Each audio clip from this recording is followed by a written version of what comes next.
सफल रसाल उग फल केरा रोपहु बीथिन और चहु फेरा। कितनी जल्दी वहां पौधे लगाए जाते हैं बंधुओं, याद रखो। आज अभी भी लगाए जाते 50% पेड़ बड़े लगाते तो सूख जाते हैं। वहां सफल फल के साथ में आम, सफल रसाल फलों के वाले आम के पौधे लगाए जाएं और पूग फल यानी सुपारी और केले के वृक्ष रोपे नगर की गलियों के चारों ओर रोप दिए जाए।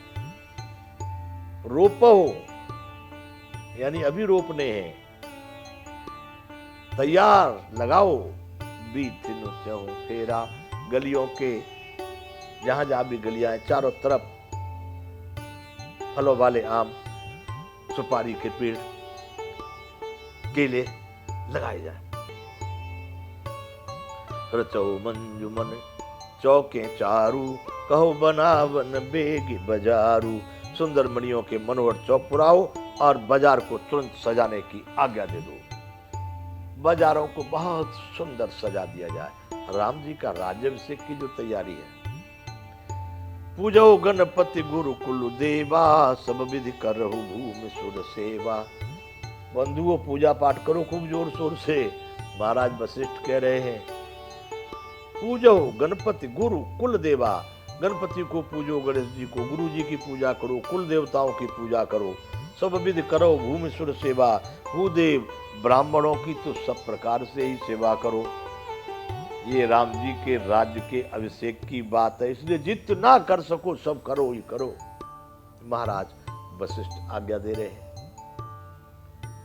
छठवां दुआ बंधु अयोध्या कांड का।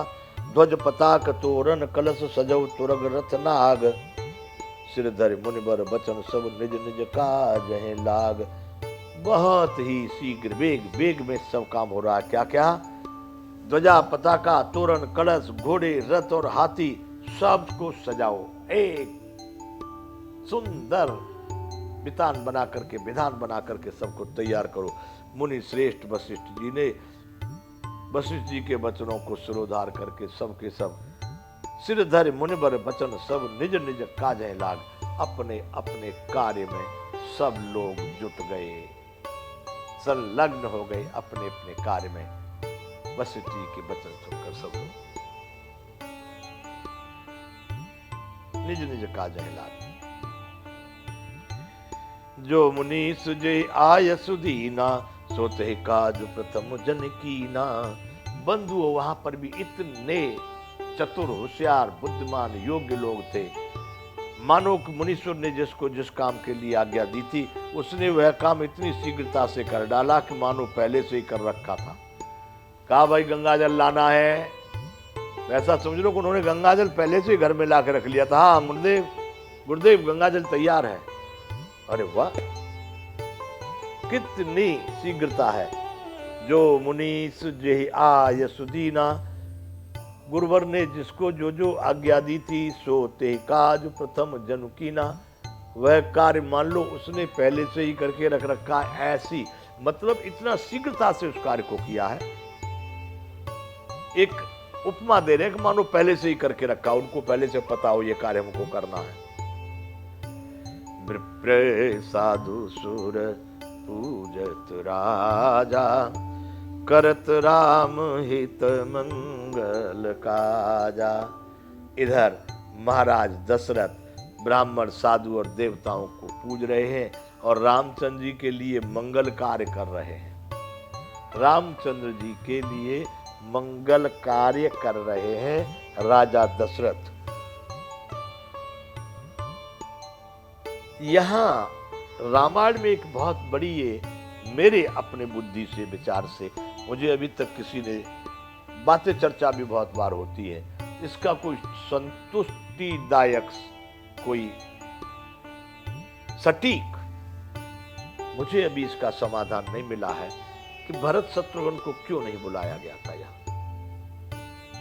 भरत शत्रुघ्न को इसमें कोई ऐसा प्रसंग नहीं है कि भरत शत्रुघ्न को कोई समाचार दिया गया हो कि राम जी का राज्याभिषेक हो रहा, आप आ जाइए। ऐसा कोई इसमें मुझे रामचरितमानस में नहीं मिलता है, वाल्मीकि रामायण में भी नहीं।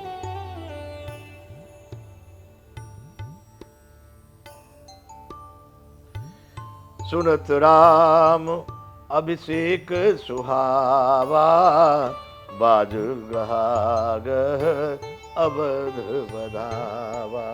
श्री रामचंद्र जी के राज्याभिषेक की सुहावनी समाचार सुनते ही अवध में बड़ी बड़ी धूम से बधावे बजने लगे। सुनत राम अभिषेक सुहावा, बाज गहाग अवध बजावा। राम सीय तन सगुन जनाए, फरक मंगल अगुन सवाए। रामचंद्र जी और सीता जी के शरीर के शुभ सगुन सूचित होने लगे, शुभ अंग फड़कने लगे। फरक मंगल अंग सुहाए, उनके सुंदर मंगल अंग फड़क रहे।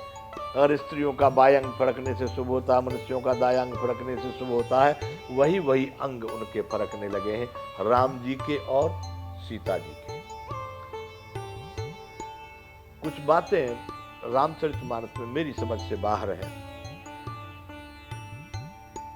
पुलक सप्रेम परस्पर कहीं, भरत आगमन सूचक है। राम जी और सीता जी आपस में बात कर रहे हैं, क्यों ऐसे सगुन हो रहे हैं, उनको भी पता नहीं क्या हो रहा।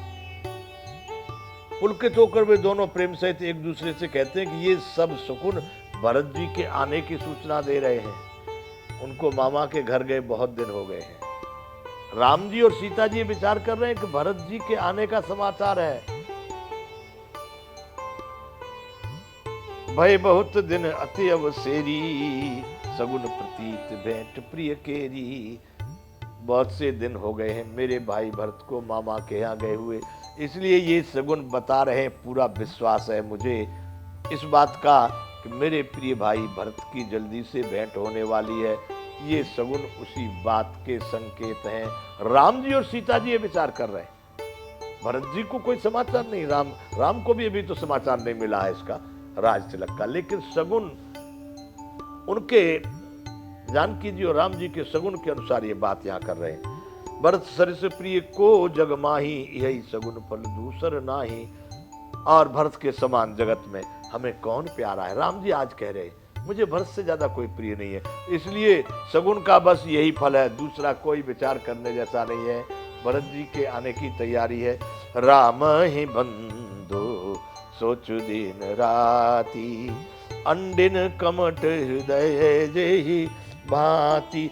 भरत और राम का प्रेम अगम स्नेह भरत रघुबर को, जहां न जाए मन विधि हरे हर को। ब्रह्मा विष्णु महेश का भी मन जहां तक नहीं पहुंच सकता है, ऐसा प्रेम अगम है राम और भरत का। इसलिए राम है बंधु सोच दिन राती।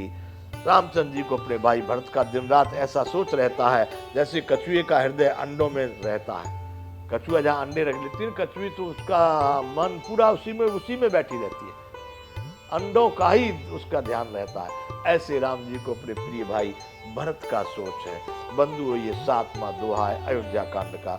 ए अवसर मंगल परम सुनि रह सेउर निवास, सोबत लख बिदु बढ़त जनु बारिद बीच विलास। इसी समय पर यह परम मंगल समाचार सुनकर सारा रनवास हर्षित होने लगा। राजमहल में यह समाचार मिला, राम जी का राज्याभिषेक होने वाला है। जैसे चंद्रमा को बढ़ते देख समुद्र में लहरों का विलास आनंद सुशोभित होता है। जब पूर्णमासी का चंद्रमा होता है तो बंधु समुद्र में ज्वार भाटा ज्यादा बढ़ जाता है, लहरें बड़ी बड़ी विचित्र उमंग आनंदित होकर के उमड़ने लगती हैं। वैसे ही इस मंगल अवसर की बात सुन करके, राम जी के राज्याभिषेक की बात सुन करके संपूर्ण रनवास इतना प्रफुल्लित हुआ है, इतना आनंदित हुआ है, जैसे पूर्णमासी के चंद्रमा को देख करके समुद्र उमड़ने लगता है। सारा राजमहल उसी तरह आनंद और उत्साह से उमड़ रहा है। बंधुओं, आज यहाँ आनंद के साथ में यहाँ पर कल संभव है कि कलेश शुरू हो जाए। आज का विराम कम से कम आनंद में कर लेते हैं, यहाँ बड़ी भारी कलेश आने वाली है। सारा आनंद मंगल बड़े विघ्न रूप में परिवर्तित होने वाला है। इसलिए बंधुओं, आज सारे रनवास में आनंद रहने दिया जाए। आज यहाँ पर विराम करेंगे। श्री रामचंद्र भगवान की जय। जय विश्व बंधु।